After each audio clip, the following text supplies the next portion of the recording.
Welcome back to the Thirst for More podcast. I'm your host, Brand Smitley, and today we're tackling one of the most controversial beverages in the modern world, and that's going to be energy drinks.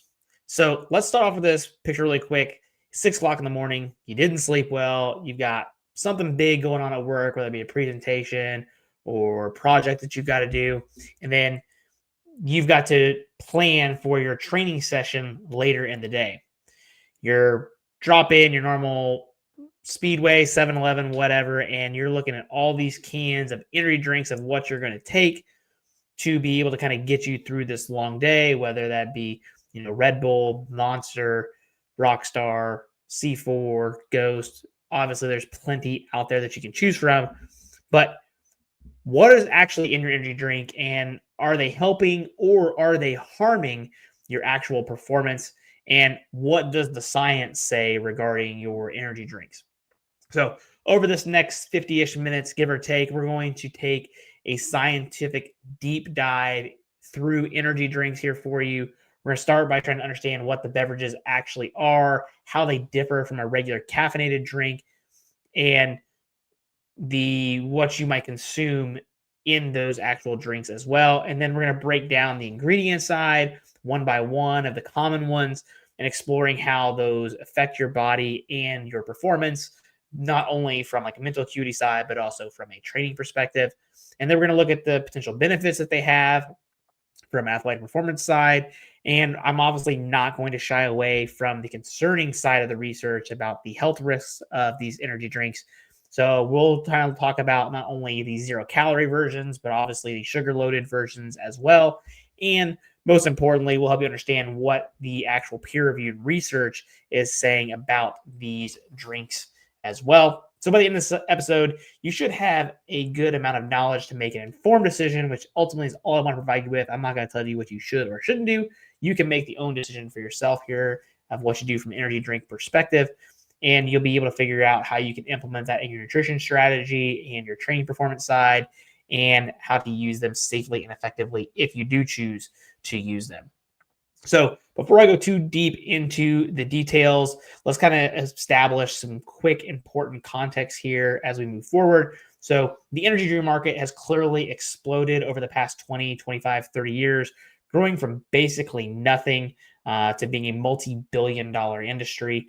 It's now estimated that Americans consume more than 3 billion energy drinks yearly, with that consumption highest being around among teenagers and young adults. So here's what's fascinating from the scientific side is that despite their popularity, energy drinks represent a relatively new category of beverage in the world of drinks and beverages and food and supplements, which means we're still actually learning about their long-term effects that we actually have on their body because, again, they are still relatively new in terms of that side. But most of the research that we have that we're discussing today has emerged in the past decade or so. So there's still some questions that we don't have answered, and it will take time to be able to study them more. So we're kind of just going with what the research that we have available to us at the moment. And this makes understanding that current science even more crucial, so you can make that informed decision about your health and performance moving forward after this episode. So first, let's go about understanding energy drinks and what actually defines a quote-unquote energy drink.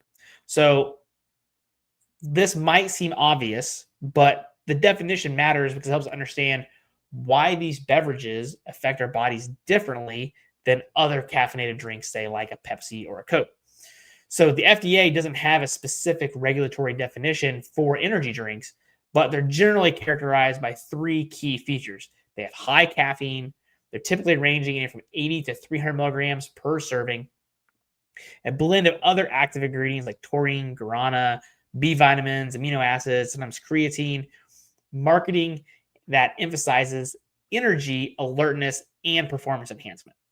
So if you compare this to, say, coffee, which contains caffeine, but obviously lacks all those other additional ingredients, although there are some that are now putting in different mushrooms. I know I do that. I love shroomy coffee. I think it's great. There's some other things that are being added, but you're still not seeing all the amino acids and what have you. But you see some of this stuff also added in sports drinks as well. But the focus primarily is on hydration and electrolytes on the sports drink side rather than the stimulation, where the energy drink now it's focusing on the stimulation side, and they're trying to add in some sports-based stuff to make you seem that the extra added benefits of these extra ingredients are making it more of a sports-based drink, even though it's not. So energy drinks occupy a very unique space in this industry because it's combining the stimulant effects of caffeine with all the other compounds and supplement based ingredients in there as well to usually help enhance those effects, especially from a mental acuity side. Sometimes they might be other sports, I'm talking about aminos and creatine, thinking that they're also going to aid your performance as well if you have it as a quote unquote pre-workout. So energy drinks have evolved quite a bit since Red Bull introduced the concept to us in the 1980s. We can categorize them into several distinct types with each different implications for your health and your performance. So traditional energy drink contains both caffeine and significant amounts of sugar. So we're talking about the sugar-laden ones, anywhere from 25 to 40 grams per serving. These obviously both provide immediate energy from the sugar and a sustained alertness from the caffeine, but they also deliver a substantial caloric load as well. Now, the zero-calorie or diet energy drinks have replaced that sugar with artificial sweeteners, maintaining the stimulant side of the energy drink, but reducing the caloric content, especially, obviously, the sugar. This category has grown rapidly, especially those in the fitness community, because it's, again, zero calorie and it tastes good and it gives us the energy that we want, especially if we're talking about going from a training perspective. It makes it a very nice, convenient drink to have before we walk into the gym. So we also have natural and organic energy drinks, which are becoming a little bit more popular. They use ingredients that are considered natural, like green tea, yerba mate, guarana, things like that, that have being coined as healthier alternatives just because they're coming from the actual plant sources. And then finally, there's the performance-focused energy drinks, like I've kind of been talking about. They can include the other ingredients, as I've already mentioned, creatine, beta-alanine, citrulline, things of that nature that are definitely targeted towards the more serious fitness crowd and or athletes. So now let's talk about the regulatory side of things, and understanding how they regulate can help us explain why their ingredient list can be so complex, but at the same time also confusing. So in the United States, I don't know about other countries, but in the United States, energy drinks fall into a regulatory gray area because if they're marked as beverages, they're then regulated by the FDA as foods, which means they don't require pre-market safety testing like pharmaceuticals do. However, if they're marked as dietary supplements, they face different regulations with even less oversight. So this regulatory flexibility just lets the manufacturers basically include all the ingredients that we've kind of talked about in varying concentrations, which you will not know about. They're very likely they will not disclose what that is, which is why you'll see such a variety in all the different formulas and why somebody's pushing one thing over the other, because again, they don't have to disclose all that immediately on the can. So it just means as consumers, we need to be a little bit more informed about what we're consuming, especially if we're talking about a drug testing side, especially if we're looking at the safety and efficacy claims backed by some of the scientific scrutiny required for medications. So if you happen to be on a medication and some of these supplements could interfere with those, obviously there are some major health concerns to consider there as well. So let's talk about the key ingredients that you're going to typically find in most of your energy drinks. And that's first one is obviously going to be caffeine. I think it's kind of obvious. It's the ingredient that provides the primary energy boost that you're getting and that you're feeling. But understanding how caffeine works in your body is pretty crucial for actually understanding how you're consuming these energy drinks and safely consuming them as well. So the way that caffeine works is that it operates by blocking the adenosine receptors in your brain. Adenosine is a neurotransmitter that accumulates throughout the day and makes you feel tired. So when caffeine blocks the receptors, it prevents that tired feeling and creates a sense of alertness and energy. The amount of caffeine in energy drinks obviously varies quite a bit from brand to brand, and obviously the size of the can that you're going to get. A typical cup of coffee is usually considered to have about 95 to 100 milligrams of caffeine, while energy drinks range from 80 to up to 300 milligrams in some of the larger servings like Bang or Rain. So to put this in perspective, The FDA considers 400 milligrams per day as generally safe for healthy adults, meaning some energy drinks deliver nearly a full day's worth of caffeine in just one dose. So 400 milligrams is quite a bit, if I'm being honest. I'm really actually surprised that it was this much. But if you have in two separate 200 milligram doses, then I guess I understand we have morning and afternoon. To me, I guess it does kind of make a little more sense when you think about it. But to me, I would have never guessed that it would have been that high from the FDA side. The form of caffeine does also matter as well. Some energy drinks just use straight pure caffeine, while others use something like guarana, which is more of a plant extract that contains caffeine, but it's generally absorbed a little bit slower, more sustained. This can obviously affect the intensity that you're getting hit by the caffeine, and then obviously the duration of the caffeine's effects. So influencing how you experience that energy and or the potential crash that you could have after the consumption of the caffeine. I'm sure most people have probably felt that, what that crash feels like, and it really, really sucks. Next, we've got taurine as an amino acid. It's probably usually the second most recognized ingredient in energy drinks, largely thanks to Red Bull's marketing, but it's also one of the most misunderstood. Despite its association with bulls and marketing, taurine is actually a naturally occurring amino acid found throughout your body, particularly in your heart, brains, and skeletal muscles.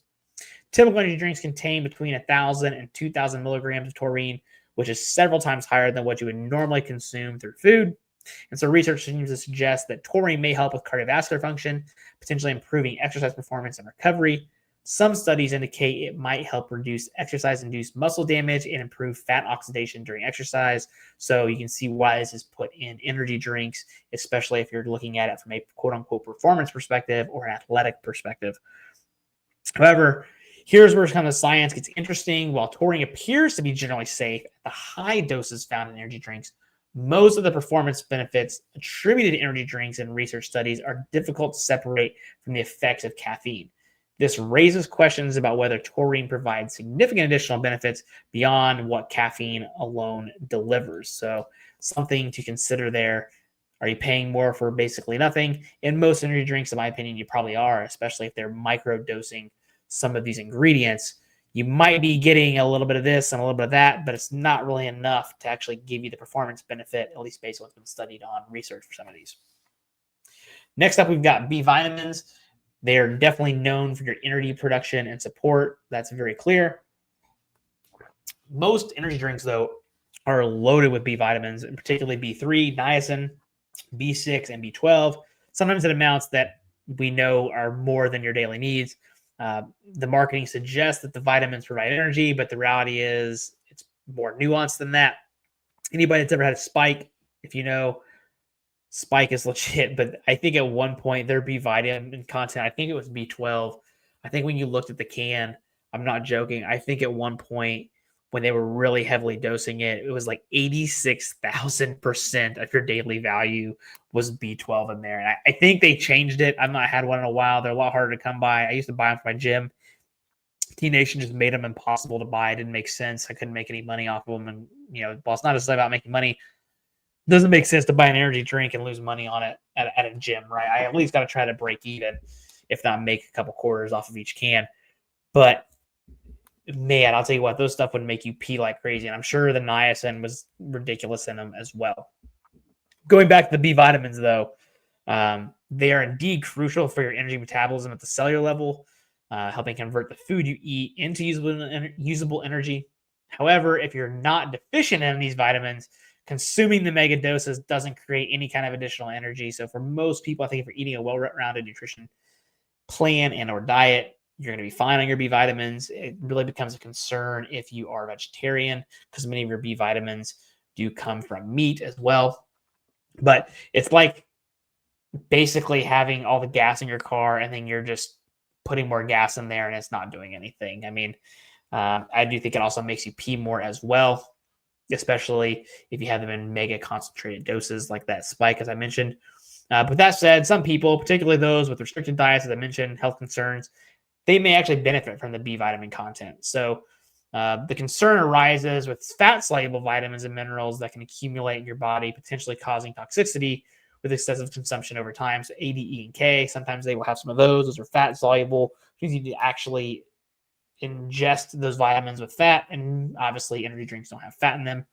So you might be also wasting some of those away as well if you're buying them for any of those additional fat soluble vitamins. I don't know if I ever really see a whole lot of the fat soluble, maybe vitamin E in some of them, but I don't really ever see a whole lot of fat soluble vitamins, at least from what I've seen in energy drinks. I think people kind of realize that they'll waste to put that in your energy drink. So let's talk about some of the sweeteners. The main difference, obviously, between your traditional energy drink and then your 0-calorie energy drink is clearly going to be the sweeteners between the two. So your normal energy drink that's got the good old-fashioned sugar is normally 25 to 40 grams. And usually it's sucrose, glucose, or high fructose corn syrup. Those are kind of the three main ways that they get that sweetness. And it provides immediate energy, but also delivers anywhere from 100 to 160 calories per can. Or calories per serving. And if there's 2 servings in that, you can get a buttload of calories from an energy drink if you're getting the calorie ones. So if you're worried about the calorie ingestion, definitely don't want those. But the sugar in the drinks can obviously provide quick fuel for high intensity exercise, similar to like a sports drink. However, it also causes clearly rapid spikes in your blood sugar and your glucose levels, which is going to lead to energy crashes down the line as your insulin tries to bring your blood sugar back down. And also because it is just, again, literally added sugar in there.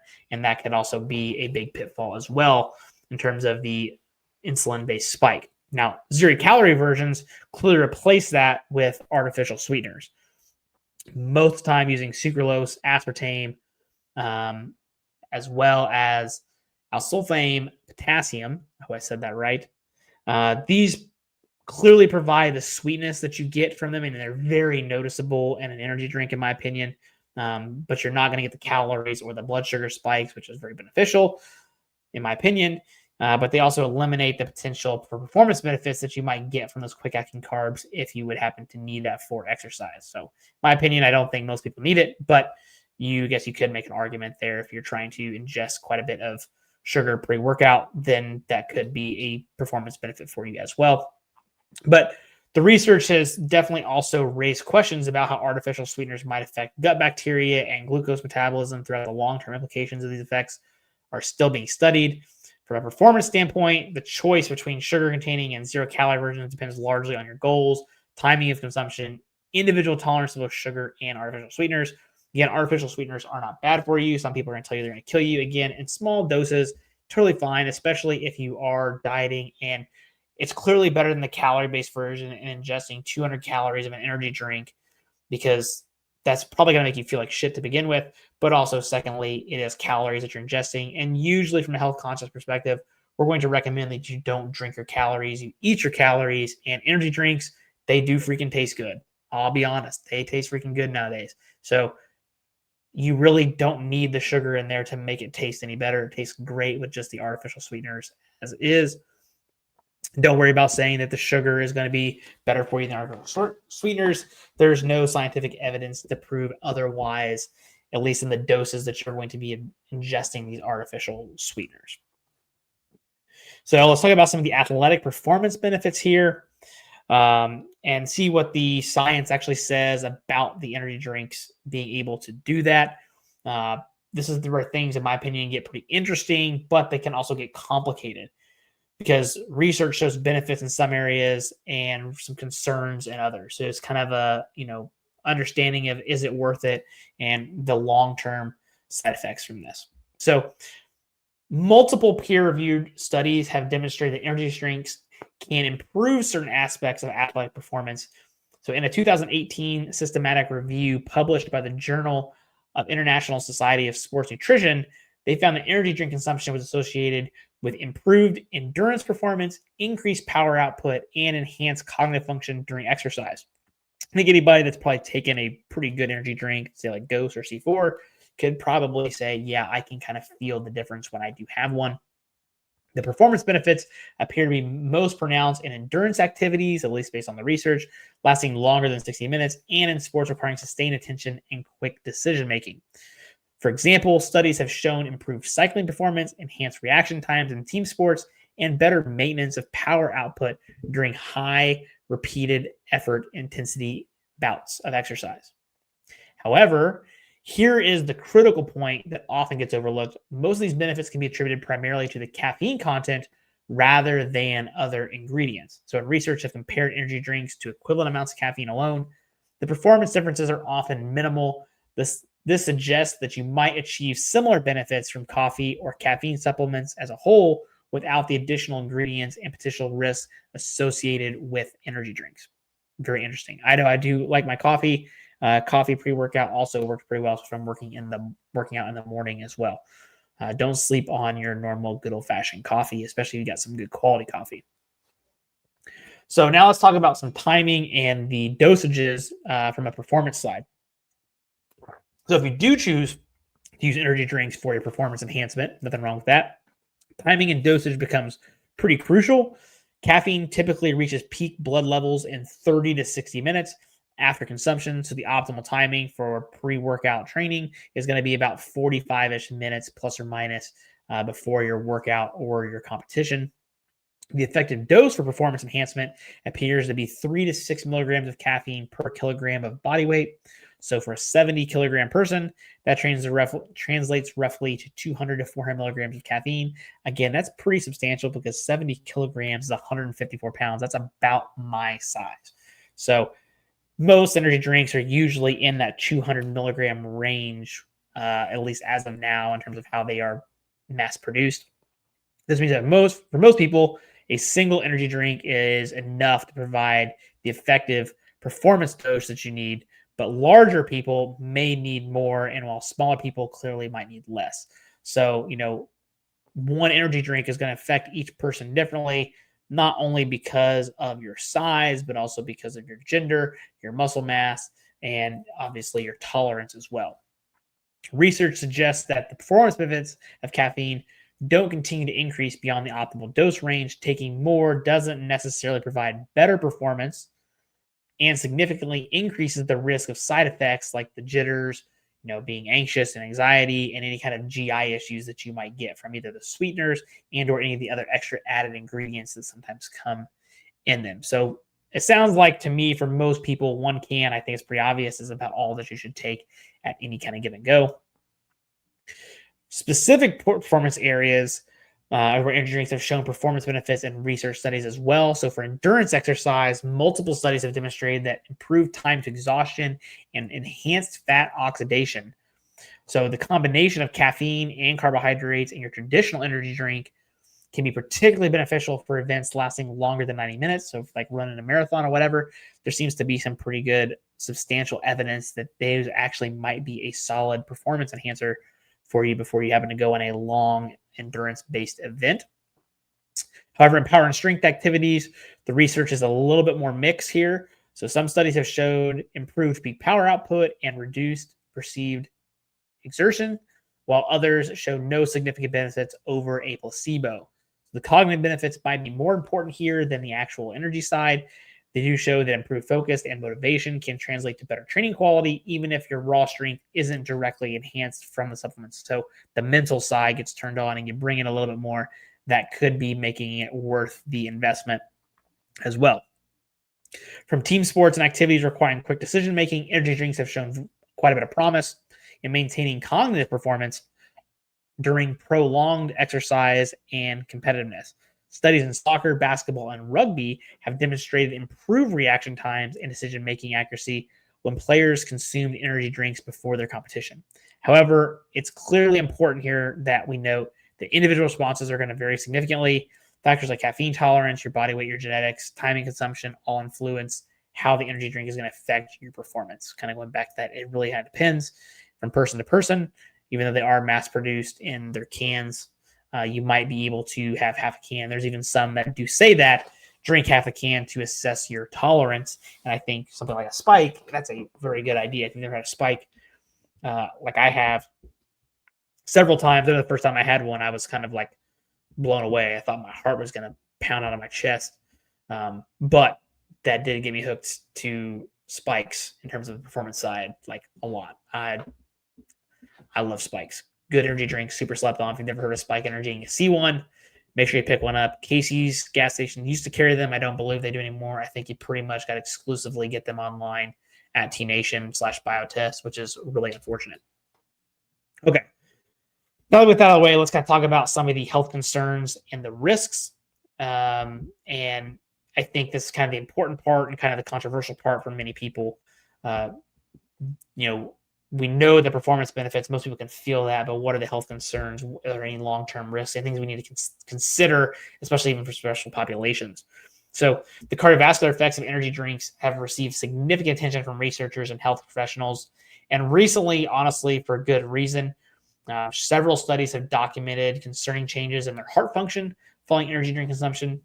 So there was a 2019 study published in the Journal of American Heart Association found that consuming energy drinks led to increased blood pressure and altered electrical activity in the heart for up to 24 hours after consumption. These changes were more pronounced than those seen with equivalent amounts of caffeine alone, suggesting that other ingredients in energy drinks may amplify the cardiovascular risk. And usually that's kind of been what's floated around in the fitness industry, is that having your caffeine with a high sugar seems to be much more problematic than just having the caffeine in like the 0-calorie option. That's really swung around for several years. I know personally when I've had one that's had sugar as well, even though I don't ever do that anymore, but you can definitely almost like feel them more so.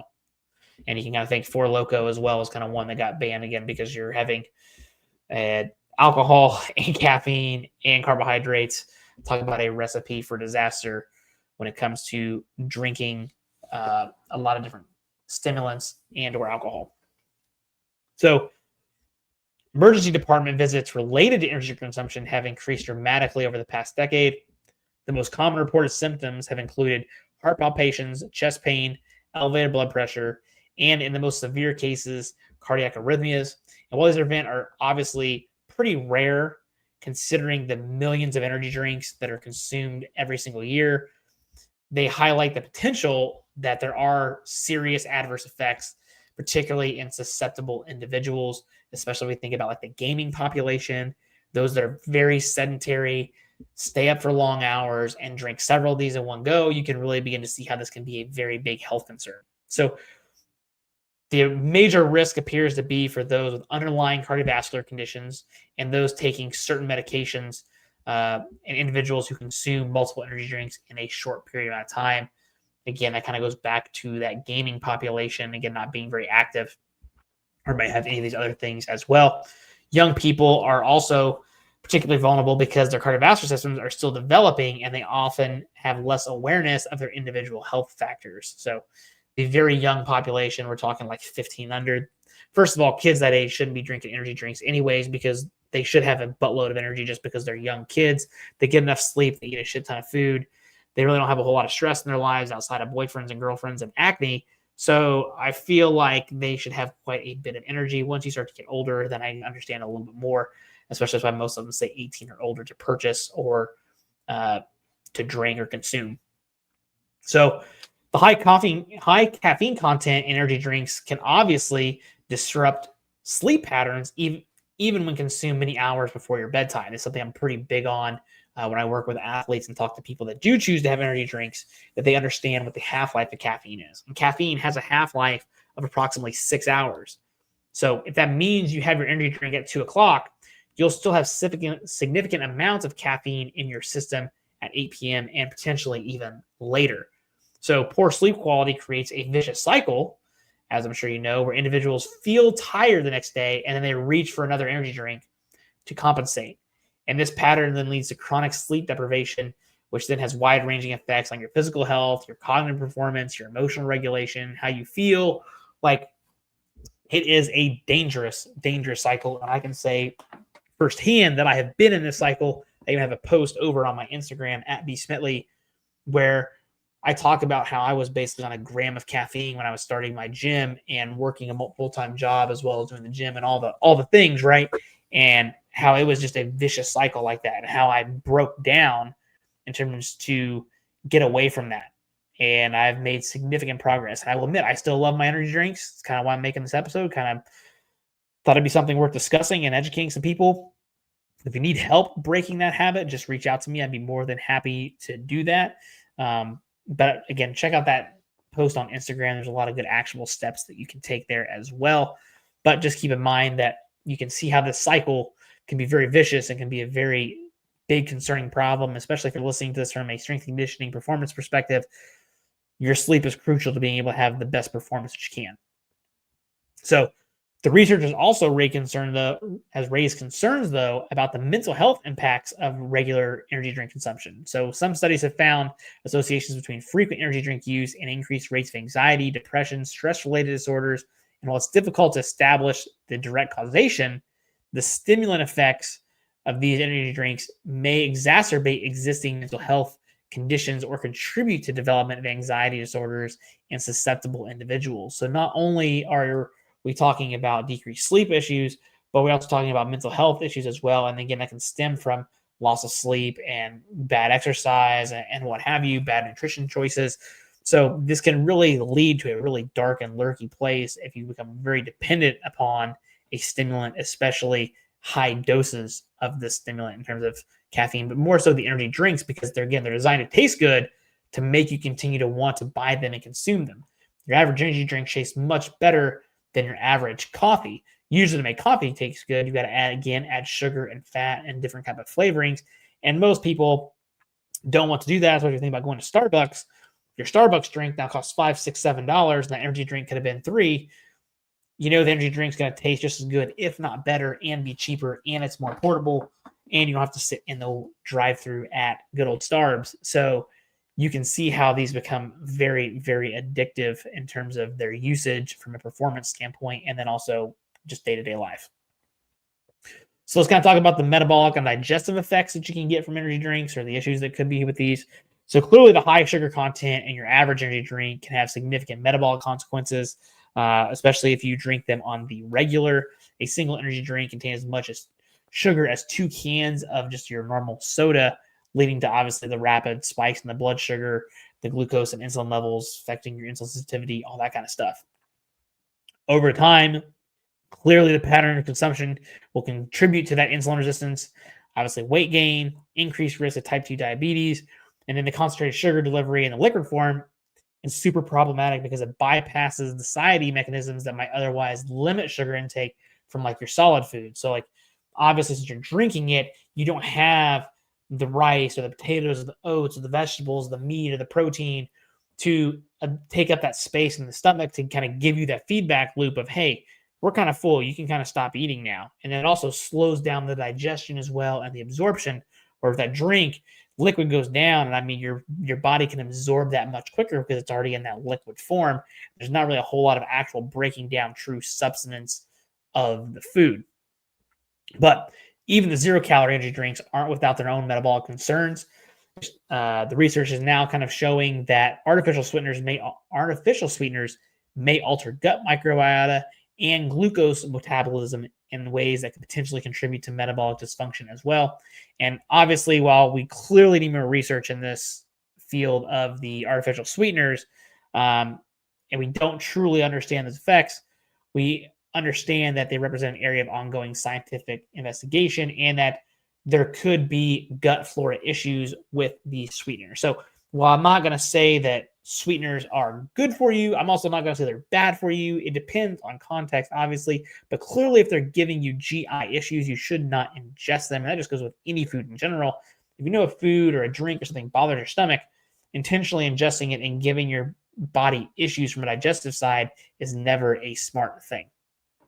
So clearly, GI issues are an issue with energy drinks when the high sugar consumption or the sweeteners, and you have too much of them, or you have a hard time processing them in your gut.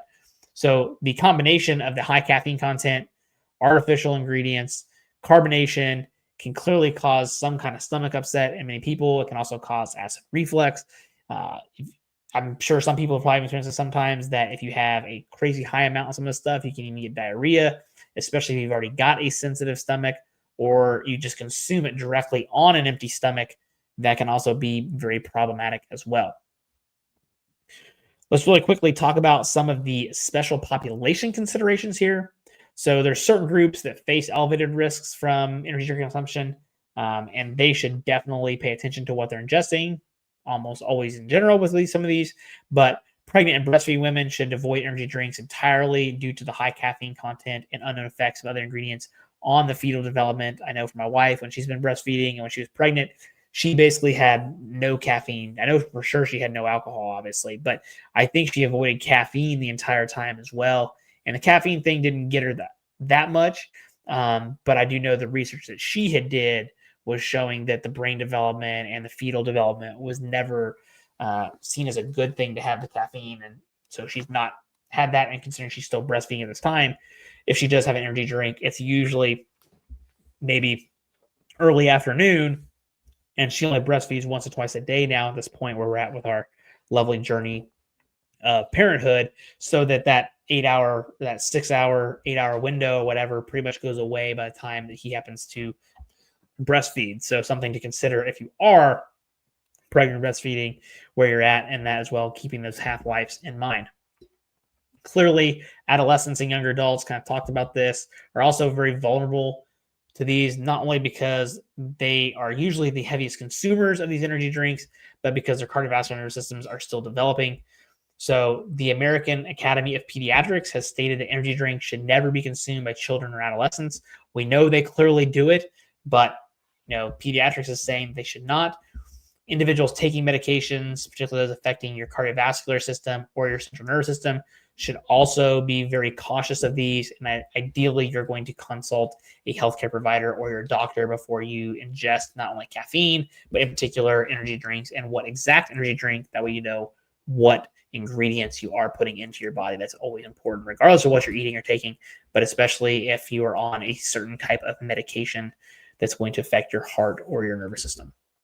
The interactions between the energy drinks and the ingredients are and can be unpredictable, and they could obviously be potentially dangerous to your long-term health and especially your heart health.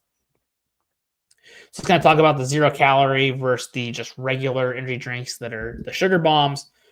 So the choice between the 0-calorie and the regular energy drinks involves more than just calories.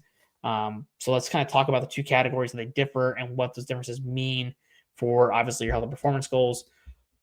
So your normal regular energy drink obviously going to provide the immediate energy through the sugar, again, giving you about 100 to 160 calories per serving, depending on the brand and the size of the can.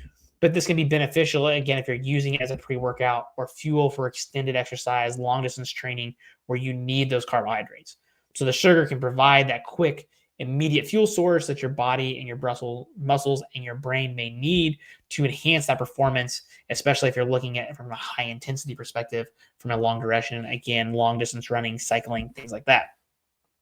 Clearly, the 0-calorie options are removing that energy source, and they're still going off of the main stimulant of caffeine and any other added ingredients that they typically add into them, making it more suitable for those that are trying to manage their caloric intake, lose weight, still kind of improve their performance, maybe manage their blood sugar, but you obviously lose the potential performance benefits of those carbohydrates that if you were happen to be needing those. So I think most people listening to this are probably going to lean towards the calorie-free option. And like I said, unless if you need to gain weight or need those kind of performance perspectives, I think the 0-calorie ones are the way to go. And also, majority of companies now are ditching the sugar-laden ones. I think they have realized that their target audience that takes these usually are kind of the fitness enthusiasts that are really kind of ingesting some of these bigger ones, but you're still going to find the sugar ones in the major brands for sure.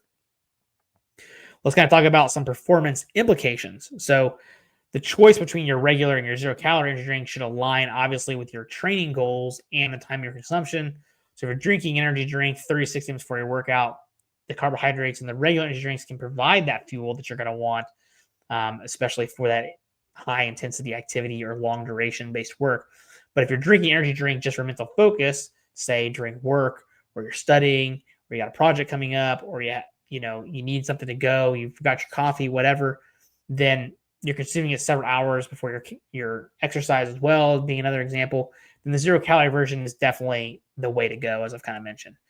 So the other benefit too is that the absence of the sugar can prevent the potential energy crash that you might have later from the blood glucose levels after you get that big initial spike.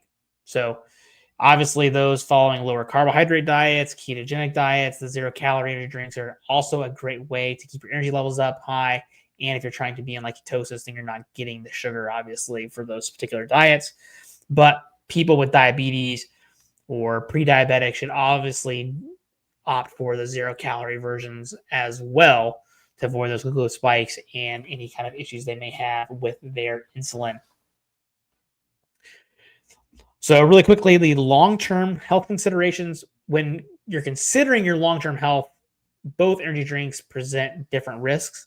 Your regular energy drink is going to contribute more towards your total caloric intake throughout the day and obviously long-term, and can promote weight gain if you're consuming them very frequently, especially every day or several every day, because that's additional calories. So the higher sugar content obviously contributes to more dental erosion as well, and may increase risk of metabolic disorders with chronic consumption as well. So you're looking at obviously the dental side. People always talk about the sugar and candy and everything, but the energy drinks are very similar, and those are very, very sugar loaded when you think about how much sugar is actually in just the ounces of the can, the size of the can. So 0-calorie energy drinks avoid obviously all the sugar related issues, but they introduce some other questions from a long-term effect perspective of our sweeteners. Again, we still don't know everything about them. And while current research is suggesting that approved artificial sweeteners are safe at normal, typical consumption levels, some studies still have raised concern about the potential effects on the gut health, glucose tolerance, and still creating food cravings from them. So recent research has also suggested that artificial sweeteners might not be as metabolically neutral as once they believed. Some studies indicate they may influence insulin sensitivity and glucose metabolism through the clinical, though the clinical significance of these effects still remains pretty unclear. So the key point here is that both types of energy drinks should still be considered occasionally used products rather than necessarily a daily go-to beverage.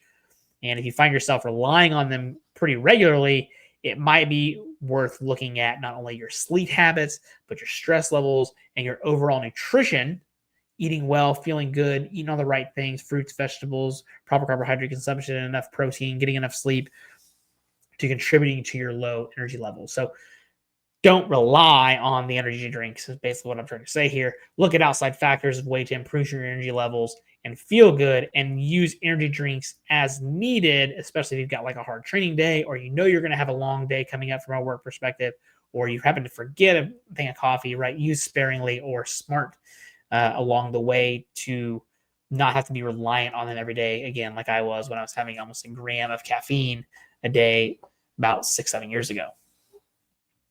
So here are some practical recommendations that I'm going to give you so you can have some safe usage guidelines, I guess. So based right now on the current scientific evidence, here's what I'm going to say from everything that I've read and kind of presented to you today. So most importantly, limit your intake to no more than one energy drink per day, and avoid consuming them daily if at all possible. So number one, if you have one in one day, don't have any more. Just have the one. And do your best to not have one every single day. So find certain areas where they can fit well into your lifestyle, maybe an early morning training session or early morning run. Then maybe that means a little more warranted because they are easier to get down. Or if you're having that sugar early in the morning before you go run, it can help give you some boost as you get up and get that done. You can treat them as an occasional product for specific situations, again, as you need to enhance your alertness and or your performance. You should always read the label of what you're personally purchasing and or putting into your body, and that you understand how much caffeine content is in each can that you grab, because again, they all do vary to some degree. And also remember, the FDA recommends no more than 400 milligrams caffeine per day for healthy adults, and energy drinks can deliver a significant portion of that in their one single serving. And if you consider other sources of caffeine, that's another thing to keep in mind, like coffee, tea. If you happen to take a pre-workout, you also need to factor those into your daily total as well. So my suggestion here is save energy drinks for when you need them. Honestly, the same thing for pre-workout supplementation as well, but you get the idea. And then mix your coffee either with decaf or half decaf, or like I do, 2 scoops of decaf and 1 scoop of regular. So I have basically 80 some grams of caffeine in my whole thing of coffee, even though I have 3 cups of coffee. And so I get to enjoy my coffee, but not have 240 milligrams of caffeine right from the morning. And then if I happen to have an energy drink later in the day, I'm still right around that 300 mark if I do happen to have one. Also, don't forget that your timing is pretty important. to avoid your energy drink consumption at least 6 hours before bed, if not earlier, if at all possible, for when you plan to go to bed to minimize your sleep disruption. And if you're using them for exercise performance, to consume them about 30 to 60 minutes before your training sessions. You never want to mix your energy drinks with your alcohol. Guess what? We've all probably been there at some point. If you've been a college student, had a good time, it's happened, but you should not do this because obviously the combination of the alcohol, which is a depressant, is being masked by the stimulant of the caffeine. And it can definitely make you feel more alert than you are, and it can definitely impair your judgment about your intoxication. So things that you can consider here before you go to grab your energy drink, consider whether you might actually achieve your goals through other means. So maybe, again, if you're looking for like a pre-workout, maybe you can consider more coffee or more green tea, or maybe you can find a caffeine pill so that you're not getting the other stuff from the energy drinks and other ingredients that you may not need. They're also more cost effective. But for sustained energy throughout your day, you obviously want to focus on better sleep patterns and schedules, managing your stress, maintaining relatively stable blood sugar throughout the day through more balanced meals and nutritional approaches. Eating your vegetables, fruits, fats, and protein will all help with that. And that usually people think about their need for energy drink when they have inadequate sleep or they have poor nutritional habits and they're trying to mask those up and put a Band-Aid on it. And you focus on those other things, you'll find yourself reaching for that energy drink much less and less, at least from my own personal experience here. And if you're seeking the performance enhancement side, consider whether just a simple carbohydrate and protein-based snack and maybe even just a small cup of coffee will give you similar benefits from the energy that you're looking for without the potential risks of the high sugar from the energy drinks or the other added stuff that you may not actually need, or if you're having GI issues from the artificial sweeteners or the sugar bomb if you happen to have one of the regular ones. And so a good pre-workout here would be a banana, like a cup of coffee, and maybe a small protein granola bar that's got 10 to 15 grams of protein.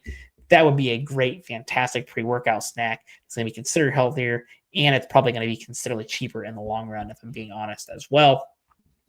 And let's kind of talk about very quickly to cover my butt here. When should you seek medical advice? Clearly, there's going to be symptoms that should prompt you to seek medical attention and clearly discontinue your energy drink use. This could include chest pain, heart palpitations, headaches, difficulty sleeping despite being tired, or feeling extra anxious, so high levels of anxiety, or having panic attacks after consuming your energy drinks.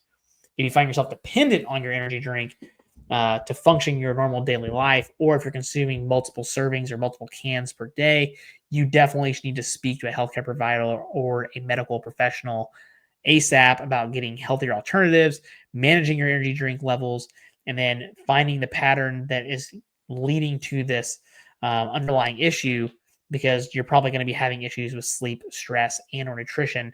And if you can use those to help you in the long run, that can help you get over some of your energy drink addiction issues, as I kind of mentioned, that I've had in the past as well. So let's kind of talk about a quick conclusion here. So as I wrap up this episode, let's think about the main things I talked about here. One, that the scientific evidence shows that energy drinks can indeed enhance certain aspects of performance, especially endurance performance exercise and your cognitive function. There's no doubt about that.